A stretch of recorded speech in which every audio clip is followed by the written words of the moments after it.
Hi friends, ഏവർക്കും നമസ്കാരം. Rama spiritual വേൾഡിലേക്ക് ഒരിക്കൽ കൂടി സ്വാഗതം. ഗുഡ് മോർണിംഗ് മെസ്സേജാണ്. എല്ലാവർക്കും നല്ലൊരു സുപ്രഭാതം ആശംസിക്കുന്നു. എല്ലാവരും ആഗ്രഹിക്കുന്ന കാര്യങ്ങളൊക്കെ സാധിച്ചു കിട്ടട്ടെ എന്ന് പ്രാർത്ഥിക്കുന്നു. ആദ്യമായി നിങ്ങൾ എനിക്ക് തന്നിട്ടുള്ള സപ്പോർട്ടിന് ഒരുപാട് നന്ദി. Thank you so much. എല്ലാവരോടും ഒരുപാട് നന്ദി, ഒരുപാട് സ്നേഹം. അപ്പോൾ ഇതൊരു ജനറൽ വീഡിയോ ആണ്, ജനറൽലെസ് ആണ്, ടൈംലെസ് ആണ്.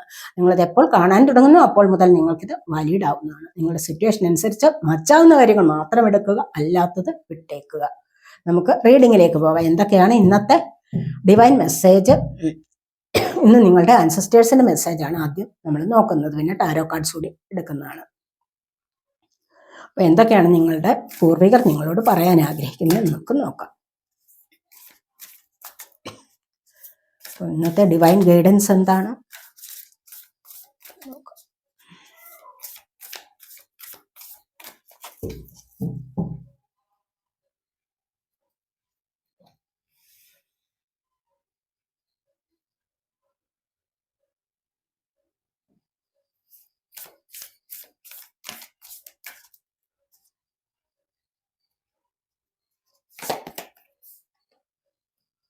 ടേക്ക് ചാർജ് ലോഡാണ് വന്നിരിക്കുന്നത്. Take charge with authority. 2 cards വന്നിട്ടുണ്ട്. Enjoy growth and reap rewards. See your seeds grow.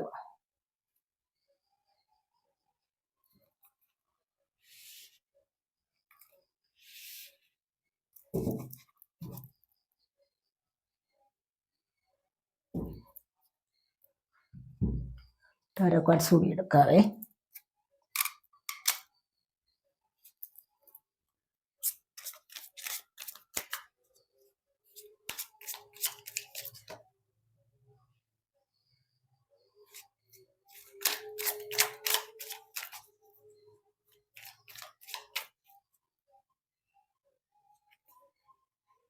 Page of cups,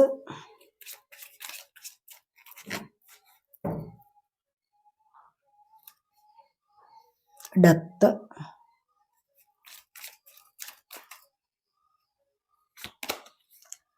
magician,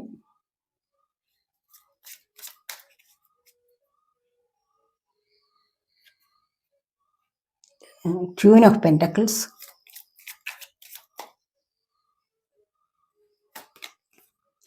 empress,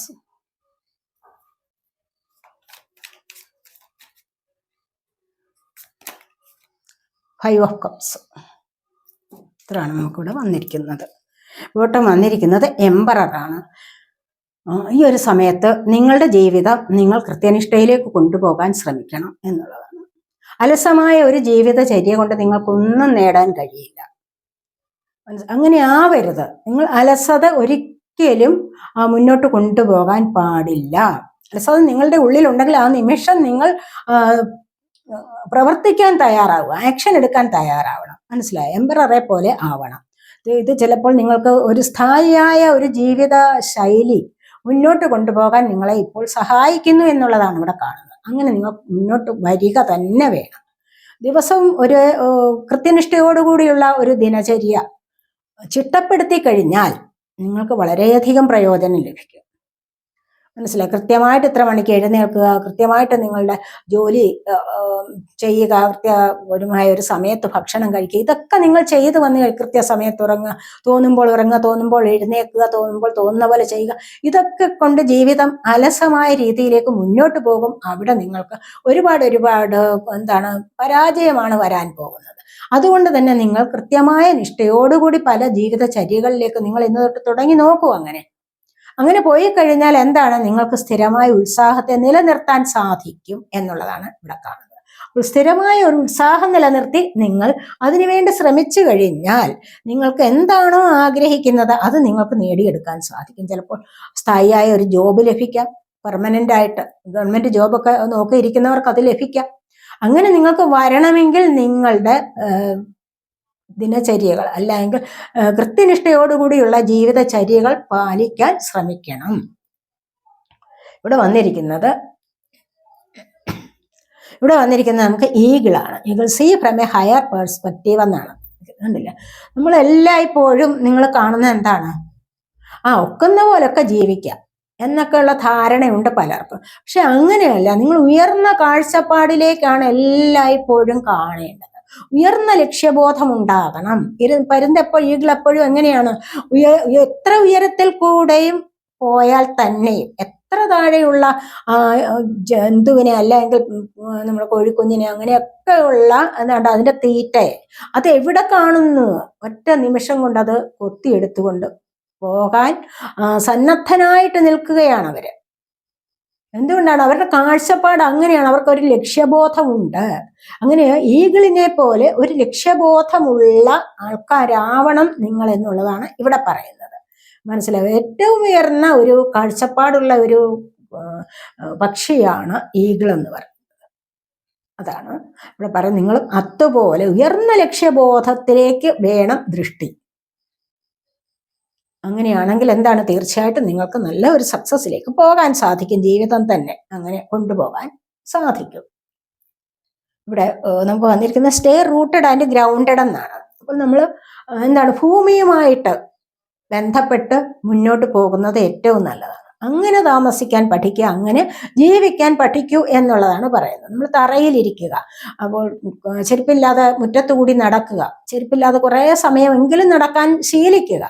അപ്പൊ അത് നമുക്ക് രക്തപ്രവാഹം ഉണ്ടാക്കും ശരീരത്തിലും കൂടെ. അങ്ങനെ രക്തപ്രവാഹം ഉണ്ടാകുമ്പോൾ തന്നെ നല്ല ഒരു ഊർജ്ജസ്വലത ലഭിക്കും.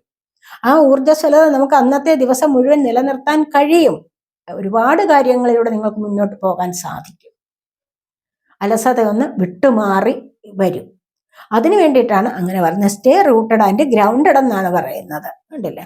അപ്പം റൂട്ടഡ് ആൻഡ് ഗ്രൗണ്ടഡ് എന്ന് പറയുമ്പോൾ നമുക്ക് റൂട്ട് ചക്രയെ ബന്ധപ്പെടുത്തി വേണമെങ്കിലും പറയാം. റൂട്ട് ചക്ര ആക്റ്റീവ് ആക്കി എടുക്കുന്നത് നല്ലതാണ്. അത് അങ്ങനെയാണല്ലോ. അപ്പൊ അങ്ങനെ നമ്മൾ നിലത്തിരുന്നുകൊണ്ട് മെഡിറ്റേഷൻ ചെയ്യുക, അങ്ങനെ നിലത്തിരുന്നുകൊണ്ട് ഭക്ഷണം കഴിക്കുക. പണ്ടൊക്കെ അങ്ങനെ ആയിരുന്നല്ലോ. ഇപ്പൊ നിലത്തിരുന്ന് ഭക്ഷണം കഴിക്കാനൊന്നും ആരെ കൊണ്ടും പറ്റുന്ന കാര്യമല്ല. അപ്പൊ എങ്ങനെയായാലും ശരി, നിങ്ങൾ ഭൂമിയുമായിട്ട് ഒന്ന് സമ്പർക്കം പുലർത്തി നോക്കണം. അങ്ങനെ സമ്പർക്കം പുലർത്തി മുന്നോട്ട് വരൂ എന്നുള്ളതാണ് ഇവിടെ കാണുന്നത്, ഇവിടെ പറയുന്നത്. ഇവിടെ അങ്ങനെ വന്നു കഴിഞ്ഞാൽ ഇവിടെ നിങ്ങൾക്ക് പേജ് ഓഫ് കപ്സിന്റെ എനർജിയാണ് തൊട്ട് താഴെ വന്നിരിക്കുന്നത്. പേജ് ഓഫ് കപ്സ് എന്ന് പറയുമ്പോൾ നിങ്ങളിലേക്ക് അവസരം വരും. അപ്പൊ ഈ ഒരു എനർജി എന്ന് പറയുന്നത് എന്താണ്? നമ്മൾ പറഞ്ഞല്ലോ, നിങ്ങളെ ഒരുപാട് ആക്റ്റീവ് ആക്കുന്ന എനർജിയാണ്. നിങ്ങളുടെ എനർജിയെ ബൂസ്റ്റ് ചെയ്യാൻ പറ്റും നിങ്ങൾ ഗ്രൗണ്ടഡ് ആയിരിക്കുമ്പോൾ. അതാണ് പറയുന്നത്. അങ്ങനെ വരുമ്പോഴാണ് നിങ്ങൾക്ക് ബുദ്ധി ഉപയോഗിച്ച പല കാര്യങ്ങൾ ചിന്തിക്കാനും ബുദ്ധി ഉപയോഗിച്ച് പഠിക്കാനും ഒക്കെയുള്ള എനർജി ലഭിക്കുന്നത്. അവിടെ വരുമ്പോൾ നിങ്ങൾക്ക് ആവശ്യത്തിനുള്ള അവസരങ്ങൾ ലഭിക്കും. ഏത് കാര്യത്തിനായാലും അവസരങ്ങൾ ഉണ്ടാവണം, ഓപ്ഷൻസ് ഉണ്ടാവണം. അല്ല എങ്കിൽ സെലക്ഷൻസ് ലഭിക്കണം. ജീവിതത്തിൽ ഓപ്പർച്യൂണിറ്റീസ് ഉണ്ടാവണം. അതിനായിട്ട് നമ്മൾ പല കാര്യങ്ങളും ചെയ്തു വെക്കേണ്ടത് അത്യാവശ്യമാണ് എന്ന് പറയുന്നുണ്ടല്ലോ. അപ്പം അതാണ് ഉയർന്ന കാഴ്ചപ്പാടിലേക്ക് പോകണം എന്ന് പറയുന്നത്. അപ്പോൾ ഇവിടെ പേജ് ഓഫ് കപ്സിന്റെ എനർജിയാണ് വന്നിരിക്കുന്നത്. ഇത് നിങ്ങൾക്ക് ഒരുപാട് അവസരങ്ങളെ കൊണ്ടു തരുന്നതാണെന്നാണ് പറയുന്നത്. അപ്പോൾ അങ്ങനെ നിങ്ങൾ മുന്നോട്ട് വരൂ എന്ന് പറയുന്നുണ്ട്. ഇവിടെ ടേക്ക് ചാർജ് വിത്ത് അതോറിറ്റി. അതോറിറ്റിയെ ചാർജ് ചെയ്യൂ. നിങ്ങളുടെ ഉള്ളിലൊരു അധികാരഭാവം ഉണ്ട്.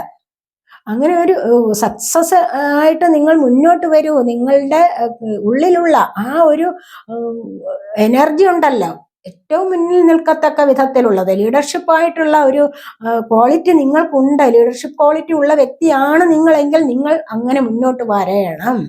അതിനെ നിങ്ങളൊന്ന് ചാർജ് ചെയ്തെടുക്കൂ എന്നാണ് പറയുന്നത്. അതിനിവിടെ നിങ്ങൾ അലസരായിട്ടിരുന്നാൽ പറ്റില്ല. അതിന് നിങ്ങൾ എന്താണ് വേണ്ടത്? ഉയർന്ന കാഴ്ചപ്പാടുള്ളവരായിരിക്കണം. ഉയർന്ന ലക്ഷ്യബോധത്തിലേക്ക് പറന്നെടുക്കാൻ തയ്യാറായിട്ടിരിക്കണം. അതാണ് പറയുന്നത് ഇവിടെ ടേക്ക് ചാർജ് വിത്ത് അതോറിറ്റി. അതോറിറ്റിയിലേക്ക് ചാർജ് ചെയ്യൂ എന്നുള്ളതാണ് പറയുന്നത്.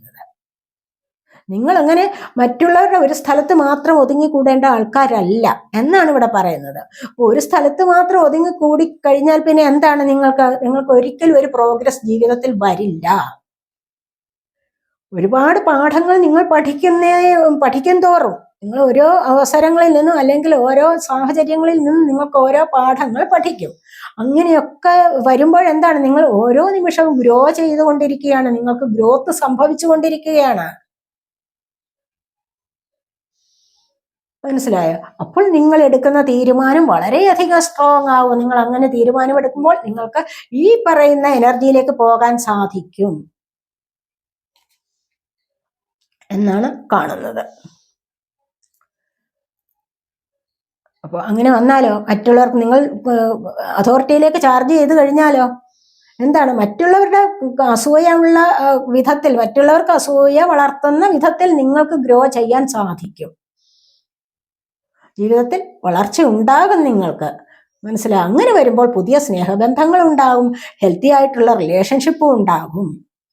അതുകൊണ്ട് ഇവിടെ തളർന്നിരിക്കാതെ ഇങ്ങനെയൊക്കെയുള്ള കാര്യത്തിലേക്ക് മുന്നോട്ട് വരൂ എന്നാണ് പറയുന്നത്. ഇവിടെ വന്നു കഴിയുമ്പോൾ ഇവിടെ എന്താ, ഡെത്ത് സംഭവിച്ചിട്ടുണ്ടാവാം. ഇവിടെ നിങ്ങളുടെ ജീവിതത്തിൽ പല കാര്യങ്ങളിലും നിങ്ങൾ സ്റ്റക്കായിട്ടുണ്ടാവാം. അങ്ങനെ നിങ്ങൾ അതോറിറ്റിയിലേക്ക് ചാർജ് ചെയ്യുമ്പോൾ ഈ സ്റ്റക്കിനെസ് ഒക്കെ അങ്ങ് വിട്ടുപോകാൻ പറ്റും. ഈ ഒരു അവസ്ഥയിൽ നിന്ന് നിങ്ങൾക്ക് മുന്നോട്ട് വരാൻ സാധിച്ചിട്ട് പുതിയൊരു ചേഞ്ച്, നല്ല ഒരു മാറ്റത്തിലേക്ക് വരാൻ സാധിക്കും. ഒരു ഡെത്ത് വന്നു കഴിഞ്ഞാൽ എന്താണ്, ഒരു റീബർത്താണ് പിന്നെ ഉണ്ടാകുന്നത്. അങ്ങനെ നല്ല ഒരു മാറ്റത്തിലേക്ക് നിങ്ങൾക്ക് ഇവിടെ മുന്നോട്ട് വരാൻ സാധിക്കും എന്നുള്ളതാണ് നമ്മളിവിടെ കാണുന്നത്. അടുത്തായിട്ട് വന്നിരിക്കുന്ന എന്താണ്, lady enjoy growth and reap rewards. നമ്മളിപ്പോൾ എന്തെങ്കിലും ഒരു വിത്ത് വിതയ്ക്കുന്നു, നമ്മൾ വിതയ്ക്കുന്ന വിത്ത് തന്നെയാണല്ലോ നമുക്ക് പ്രതിഫലം കിട്ടുന്നത്, അല്ലേ? നമ്മൾ എന്ത് കൊടുക്കുന്നു അത് തന്നെയാണ് നമുക്ക് തിരിച്ചു കിട്ടുന്നത്. നമ്മൾ നമ്മുടെ പാസ്റ്റ് ലൈഫിൽ ചെയ്തു വെച്ചിരിക്കുന്നതിൻ്റെയാണ് നമ്മൾ ഈ ജന്മം അനുഭവിക്കുന്നത്.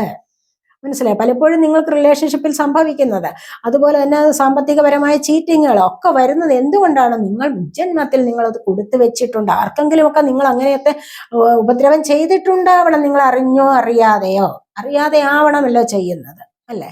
അറിയാതെ ജീവിതത്തിൽ സംഭവിക്കുന്ന പല തെറ്റുകൾക്കും ഈ ഒരു ജന്മത്താണല്ലോ കൂടുതലായിട്ടും അനുഭവിക്കേണ്ടി വരുന്നത്. അങ്ങനെ വരുമ്പോൾ തീർച്ചയായിട്ടും നിങ്ങളത് അവിടെ അത് പഠിക്കണം, മനസ്സിലാക്കണം. എന്നിട്ട് പിന്നീടുള്ള സമയത്ത് നിങ്ങൾ നന്മ മാത്രം ചെയ്യുക. നന്മ ചെയ്തുകൊണ്ടിരുന്നു കഴിഞ്ഞാൽ എന്താണ്, നമ്മൾ നെൽമണി വിതയ്ക്കുന്നു, നെൽമണി നമുക്ക് കൊയ്തെടുക്കാനും സാധിക്കും. മനസ്സിലായി? മറ്റുള്ളവർക്ക് നന്മ ചെയ്യാൻ ശ്രമിക്കുക. അങ്ങനെ വരുമ്പോൾ നമുക്ക് തിരിച്ച് നന്മ കിട്ടും. ആ വ്യക്തി അല്ലായിരിക്കും നമുക്ക് നന്മ ചെയ്യുന്നത്. ഒരാൾക്ക് ഇന്ന് നമ്മളൊരു ഉപകാരം ചെയ്തു, നല്ല മനസ്സോടുകൂടിയാണ് നമ്മൾ ആ ഉപകാരം ചെയ്തത് എങ്കിൽ തീർച്ചയായിട്ടും നമുക്ക് നാളെ ആ വ്യക്തി തന്നെ നമുക്ക് ഉപകാരം ചെയ്യണമെന്നില്ല. അത്യാവശ്യ സമയത്ത് മറ്റൊരു വ്യക്തി നമ്മളെ സഹായിക്കാൻ മുന്നോട്ട് വരും. തീർച്ചയായിട്ടും അത് നമുക്ക് ഫലപ്രദമാവുകയും ചെയ്യും. ഇവിടെ നിങ്ങൾ വിതയ്ക്കുന്നതാണ് നിങ്ങൾ കൊയ്തെടുക്കുന്നത് എന്നുള്ളതാണ് ഇവിടെ പറയുന്നത്. അതുകൊണ്ട് നല്ല പ്രവർത്തികളിലേക്ക് മുന്നോട്ടിറങ്ങൂ എന്നുള്ളതാണ് ഇവിടെ പറയുന്നത്. നല്ല പ്രവർത്തികൾ ചെയ്യാൻ തുടങ്ങൂ. ഇനിയെങ്കിലും നിങ്ങൾ നന്മയിലേക്ക് കാലെടുത്തു വെക്കൂ, കാൽവയ്പ് തുടങ്ങൂ ആണ് പറയുന്നത്.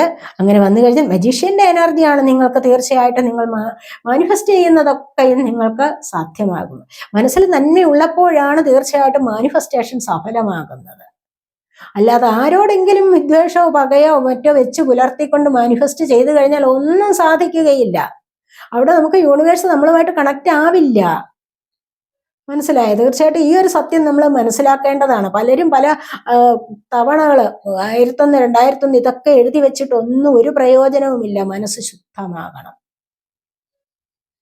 പക, മനുഷ്യരോട് പക ഉണ്ടായിരിക്കാം, ശത്രുത ഉണ്ടായിരിക്കാം, വിദ്വേഷം ഉണ്ടായിരിക്കാം, അതൊക്കെ അവിടെ ഇരുന്നോട്ടെ. മനസ്സിലായി? അതിനെ അങ്ങ് വിട്ടുകളയുക. അത് ഓർത്തുകൊണ്ടിരുന്നു കഴിഞ്ഞാൽ തന്നെ നിങ്ങളുടെ എനർജി ഡൗൺ ആവും. നെഗറ്റീവ് ഇമോഷൻസ്, നെഗറ്റീവ് തോട്ട്സിന് ഒന്നും കൊണ്ടുവരാതിരിക്കുക. അങ്ങനെയുള്ള ഒരു ഹൃദയത്തിലാണ്, ഇത്തരത്തിലുള്ള ചിന്തകളൊന്നും ഇല്ലാതിരിക്കുന്ന ഒരു ഹൃദയത്തിലേക്കാണ് നമുക്ക് മാനിഫെസ്റ്റേഷൻ വർക്ക് സഫലമാകുന്നത്. നമ്മുടെ ഉള്ളിലാണ് ഈ പ്രോസസ്സ് നടക്കുന്നത്. മാനിഫെസ്റ്റേഷന്റെ പ്രോസസ്സ് ഒക്കെ നടക്കുന്നത് എവിടെയാണ്? നമ്മുടെ ഉള്ളിൽ തന്നെയാണ്. അപ്പൊ നമ്മുടെ ഉള്ളം ശുദ്ധമല്ലെങ്കിലോ അവിടെ ഒന്നും നടക്കില്ല, നമുക്ക് നല്ല കാര്യങ്ങളൊന്നും വരില്ല. ശുദ്ധമാണെങ്കിൽ നമുക്ക് നല്ലത് സംഭവിക്കും. ഒരുപാട് പ്രശ്നങ്ങളിൽ ഇരുന്നാണ് പലരും മാനിഫെസ്റ്റ് ചെയ്യുന്നത്, അല്ലെ? ഒത്തിരി പ്രശ്നങ്ങൾ ഉണ്ടാവും. പലർക്കും സാമ്പത്തിക പ്രശ്നങ്ങൾ ഉണ്ടാകും, അതിലൊരു വിഷമം ഉണ്ടാകും, അതിൽ ചീറ്റിംഗ് സംഭവിച്ചിട്ടുണ്ടാകും, ആരോടെങ്കിലും ഒക്കെ ആർഗ്യുമെന്റ്സ് നടത്തിയിട്ടുണ്ടാകാം. ഇത്തരത്തിലുള്ള എല്ലാവിധത്തിലുള്ള പ്രശ്നങ്ങളോടും കൂടി നമ്മൾ മാനിഫെസ്റ്റ് ചെയ്യാനിരുന്നു കഴിഞ്ഞാൽ ഒന്നും സാധ്യമാവുകയില്ല.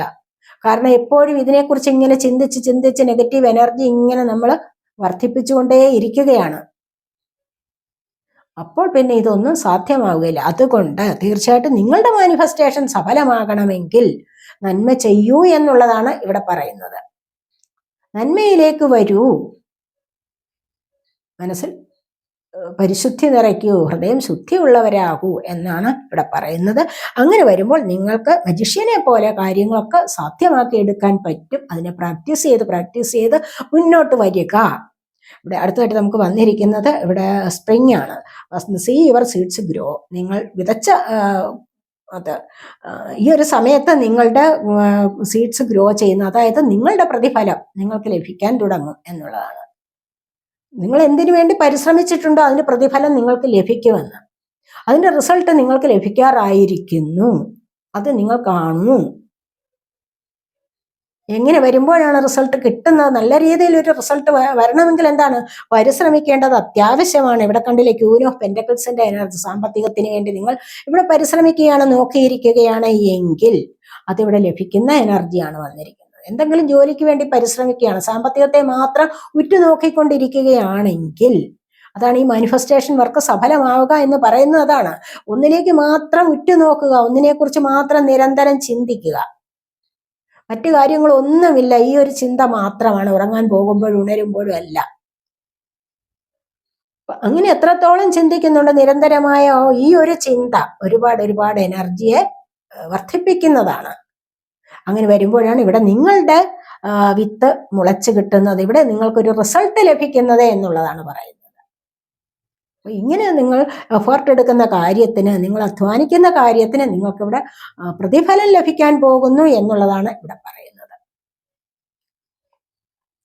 അതുപോലെ തന്നെ എംപ്രസിന്റെ എനർജി കണ്ടില്ലേ, ഇവിടെ നിങ്ങളുടെ ജീവിതത്തിൽ ഐശ്വര്യവും സമൃദ്ധിയും ഒക്കെ വർദ്ധിച്ചു വരുന്നുണ്ട്. അപ്പൊ തീർച്ചയായിട്ടും നിങ്ങൾ ഇങ്ങനെ നല്ല ചില ചിന്തകളിലൂടെയും നല്ല ചില കാര്യങ്ങളിലൂടെയും ഒക്കെ മുന്നോട്ട് വരുമ്പോൾ നിങ്ങൾക്ക് ഐശ്വര്യവും സമൃദ്ധിയും വർദ്ധിച്ചു വരുന്നതായിട്ടാണ് ഇവിടെ കാണുന്നത്. മറ്റുള്ളവർ നിങ്ങളെ ഇത്തരത്തിൽ കാണാൻ ആഗ്രഹിക്കും. എന്താന്ന് വെച്ച് കഴിഞ്ഞാൽ ഇവിടെ ഇതൊരു ദൈവികമായ അനുഗ്രഹമാണ് ഇവിടെ ലഭിച്ചിരിക്കുന്നത്. എംപ്രസ് എന്ന് പറയുമ്പോൾ ഒരു മഹാറാണി. മഹാറാണി എന്ന് പറയുമ്പോൾ എന്താണ്? അതുപോലെ എനർജി നിറഞ്ഞ ഒരു വ്യക്തിയാണ്, അല്ലേ? സെൽഫ് ലവ് പ്രാക്ടീസ് ചെയ്യുന്നവരുണ്ടാവാം, സെൽഫ് റെസ്പെക്ട് കൊടുക്കുന്നവരുണ്ടാവാം, മനസ്സിലായി? അങ്ങനെയൊക്കെയുള്ള എനർജിയിലാണ് ഈ ഒരു എംപ്രസ് വരുന്നത്, മനസ്സിലായി? ഇവിടെ നിങ്ങൾക്ക് ഒരുപാട് ഐശ്വര്യം വർദ്ധിച്ചു വരുന്നുണ്ട്. ചിലപ്പോഴൊക്കെ ഈ കാര്യങ്ങളിലൂടെ നിങ്ങൾ മുന്നോട്ട് വരാൻ ശ്രമിച്ചിട്ടുണ്ടാവണം. അങ്ങനെ ഇങ്ങനെയുള്ള കാര്യങ്ങളിലൂടെ നിങ്ങൾ മുന്നോട്ട് വരുമ്പോഴാണ് തീർച്ചയായിട്ടും നിങ്ങൾക്ക് ഇത്തരത്തിലുള്ള ഒരു പദവിയിലേക്ക് നീങ്ങാൻ സാധിക്കുന്നത് എന്ന് കാണുന്നുണ്ട്. ഇവിടെ ആർക്കെങ്കിലും ഒക്കെ ജോബ് ലഭിക്കുന്നു, അല്ലെങ്കിൽ വിവാഹം നടക്കുകയൊക്കെ ചെയ്യുന്ന എനർജിയാണ്. കുട്ടികൾക്ക് വേണ്ടി നോക്കിയിരിക്കുന്നവർക്ക് അങ്ങനെ ഉള്ള ഒരു എനർജി ഉണ്ട് ഇവിടെ. വളരെയധികം പോസിറ്റീവായ എനർജിയാണ് എംപ്രസിന്റെ എനർജി. നല്ല ദൈവാനുഗ്രഹം വരുന്നതാണ് ഇവിടെ നിങ്ങൾക്ക്. ഇപ്പൊ ഈ ഒരു സമയത്ത് നിങ്ങൾക്ക് നല്ലതുപോലെ ദൈവാനുഗ്രഹം വരുന്നു എന്നുള്ളതാണ് നമുക്ക് ഇവിടെ കാണാൻ കഴിയുന്നത്. അതുപോലെ അടുത്തായിട്ട് വന്നിരിക്കുന്നത് 5 ഓഫ് കപ്സിന്റെ എനർജിയാണ്. 5 ഓഫ് കപ്സ് എന്ന് പറയുമ്പോൾ എന്താണ്? ഇവിടെ നഷ്ടപ്പെട്ടതിനെ ഓർത്തിട്ടുള്ള ദുഃഖമാണ്. നമ്മൾ എല്ലായ്പ്പോഴും അങ്ങനെയാണ്. നമ്മുടെ ജീവിതത്തിൽ നമുക്ക് എന്തൊക്കെ ഉണ്ടോ എന്നുള്ളതല്ല കാണുന്നത്. ഒന്നുകിൽ നഷ്ടപ്പെട്ടതിനെ കുറിച്ച് ഓർക്കുന്നു, അല്ലെങ്കിൽ വരാനിരിക്കുന്നതിനെ കുറിച്ച് ഓർത്തിട്ട് സങ്കടപ്പെടുകയാണ് ചെയ്യുന്നത്. എനിക്കത് ലഭിച്ചില്ലല്ലോ, ഇത് ലഭിച്ചില്ലല്ലോ, അല്ലെങ്കിൽ എൻ്റെ കയ്യിലുള്ളത് നഷ്ടപ്പെട്ടല്ലോ. പക്ഷെ എന്തൊക്കെ ഉണ്ട് അതിനെക്കുറിച്ച് ചിന്തിക്കുന്നില്ല ആരും തന്നെ. ആരും അത് ചിന്തിക്കുന്നില്ല. അതുകൊണ്ടാണ് ഇത്രയും പ്രശ്നങ്ങൾ വർദ്ധിച്ചു വരുന്നത്. നിങ്ങളുടെ ജീവിതത്തിൽ തന്നെയും പ്രശ്നങ്ങൾ വർദ്ധിച്ചു വരാനുള്ള കാരണം എന്താണെന്ന് വെച്ച് കഴിഞ്ഞാൽ, നിങ്ങൾക്കുള്ളത് എന്തൊക്കെയാണെന്ന് നിങ്ങൾ കാണുന്നില്ല. നിങ്ങൾക്ക് ഒത്തിരി സന്തോഷങ്ങൾ ദൈവം തന്നിട്ടുണ്ട്, മനസ്സിലായോ? ഒത്തിരി സന്തോഷിക്കാനുള്ള അവസ്ഥ അല്ലെങ്കിൽ അവസരങ്ങൾ നിങ്ങൾക്ക് തന്നിട്ടുണ്ട്. പക്ഷെ അതൊന്നും നിങ്ങൾ കാണാൻ തയ്യാറല്ല. എന്തെങ്കിലും ഒന്ന് നഷ്ടപ്പെട്ടോ അതിനെക്കുറിച്ച് ഓർത്തോർത്തോർത്ത് വിലപിച്ചുകൊണ്ടിരിക്കുക. എനിക്കത് അങ്ങനെ, അല്ലെങ്കിൽ ഏതെങ്കിലും വ്യക്തികൾ അങ്ങനെ പറഞ്ഞല്ലോ, ഇങ്ങനെ പറഞ്ഞല്ലോ, എൻ്റെ കയ്യിൽ നിന്നത് നഷ്ടപ്പെട്ടല്ലോ. പക്ഷെ അതൊക്കെ നിങ്ങൾ ഡിവൈനിലേക്ക് സറണ്ടർ ചെയ്യണം, മനസ്സിലായോ? എന്നിട്ട് നിങ്ങൾ വരാനിരിക്കുന്നത് നോക്കുവല്ല, വരാനിരിക്കുന്ന വലിയ ചില കാര്യങ്ങൾ നിങ്ങളിലേക്ക് ഉണ്ടായിരിക്കണം, മനസ്സിലായി? അതിനെക്കുറിച്ച് നിങ്ങൾ ചിന്തിക്കേണ്ട. നിങ്ങൾ തൽക്കാലത്തെ എനർജി നിങ്ങൾ എത്രമാത്രം പോസിറ്റീവായി നിലനിർത്താൻ സാധിക്കുന്നുണ്ടോ അത്രയും നിങ്ങൾ അങ്ങനെ ചെയ്യുക. എന്നിട്ട് യൂണിവേഴ്സിനോട് ഗ്രാറ്റിറ്റ്യൂഡ് സമർപ്പണം നടത്തുക. ദൈവമേ, എനിക്കത് തന്നല്ലോ, ഇത് തന്നല്ലോ, അതിന് നന്ദി. ഇത്രയുമൊക്കെ എനിക്ക് ദൈവം തന്നല്ലോ, മനസ്സിലായോ? അതിന് നന്ദി, ഒരുപാട് നന്ദി. Thank you universe, thank you, I love you. ഇതൊക്കെ എപ്പോഴും പറഞ്ഞുകൊണ്ടിരിക്കുകയാണ് വേണ്ടത്. എപ്പോഴും നിങ്ങൾക്ക് പറയാൻ പറ്റുന്ന അപ്പോഴൊക്കെ നിങ്ങളിത് പറയണം, മനസ്സിലായി? അപ്പോൾ എന്താണ്? നിങ്ങളിലേക്ക് യൂണിവേഴ്സ് കണക്റ്റ് ആവും. ഇങ്ങനെയുള്ള വിഷമത്തിലിരിക്കാൻ പറ്റില്ല. ഒരു അനുഗ്രഹം നിങ്ങളിൽ നിന്ന് നഷ്ടപ്പെട്ടോ മറ്റൊരു അനുഗ്രഹം നിങ്ങളെ തേടി വരും. മനസ്സിലായി. പോയതൊക്കെ നല്ലതിനാണെന്ന് തന്നെ കരുതണം. എന്തെങ്കിലും ഒന്ന് വന്നോ, അത് നിങ്ങളെ ഗ്രോ ചെയ്യിക്കാൻ വേണ്ടി, നിങ്ങൾക്കൊരു ഗ്രോത്ത് ഉണ്ടാക്കാൻ വേണ്ടി തന്നെ യൂണിവേഴ്സ് മനഃപൂർവ്വം തരുന്നതാണ് ചില പാഠങ്ങളെ. അവിടെ നിന്നാണ് നിങ്ങൾക്ക് ജീവിതത്തിൽ ഗ്രോത്ത് ഉണ്ടാവുന്നതും. മനസ്സിലായി. നഷ്ടങ്ങളിൽ നിന്നാണ് ലാഭം ഉണ്ടാകുന്നത്. അവിടെ നിന്നാണ് മനസ്സിലാക്കാനും സാധിക്കുന്നത്. ഇനിയും അനുഭവം ഉണ്ടാകുന്നത് എന്തിലാണ്? അത് ആ പാഠം പഠിക്കാൻ വേണ്ടിയാണ്. ഇനി എനിക്ക് ഇങ്ങനെയുള്ള അനുഭവം ഉണ്ടാവില്ല. മനസ്സിലായി. ഒരബദ്ധം പറ്റി, രണ്ടബദ്ധം പറ്റി, മൂന്നബദ്ധം പറ്റിയാലും ചിലരൊന്നും പഠിക്കില്ല. മനസ്സിലായി. അവസാനം ഏറ്റവും വലിയൊരു അനുഭവം ഇങ്ങ് തരും. അതിലൂടെ പിന്നെ പഠിക്കാൻ തുടങ്ങും. അങ്ങനെയാണ് പലരും, അല്ലേ? അപ്പോൾ ഇതൊക്കെയാണ് നമ്മൾ ഇവിടെ ഇന്ന് കാണുന്നത്. അതൊക്കെയാണ് നമ്മുടെ ഇന്നത്തെ റീഡിങ്. ഈ റീഡിങ് നിങ്ങൾക്ക് ഇഷ്ടപ്പെട്ടെങ്കിൽ നിങ്ങളുടെ ചാനൽ സബ്സ്ക്രൈബ് ചെയ്യാതെ കാണുന്നവരുണ്ടെങ്കിൽ ഒന്ന് സബ്സ്ക്രൈബ് ചെയ്തേക്കണേ. അതുപോലെ വീഡിയോ ഇഷ്ടപ്പെട്ടാൽ ലൈക്ക് ചെയ്ത് കമൻറ്റ് ചെയ്ത് സപ്പോർട്ട് ചെയ്യാൻ വേണ്ടി വിചാരിക്കല്ലേ. പേഴ്സണലായിട്ട് റീഡിങ് ആവശ്യമുള്ളവർക്ക് നമ്പർ കൊടുത്തിട്ടുണ്ട്. വാട്സപ്പ് വഴി മെസ്സേജ് അയച്ച് കോൺടാക്ട് ചെയ്യാവുന്നതാണ്. അടുത്തൊരു വീഡിയോയിലേക്ക് കാണുന്നത് വരേക്കും ബൈ.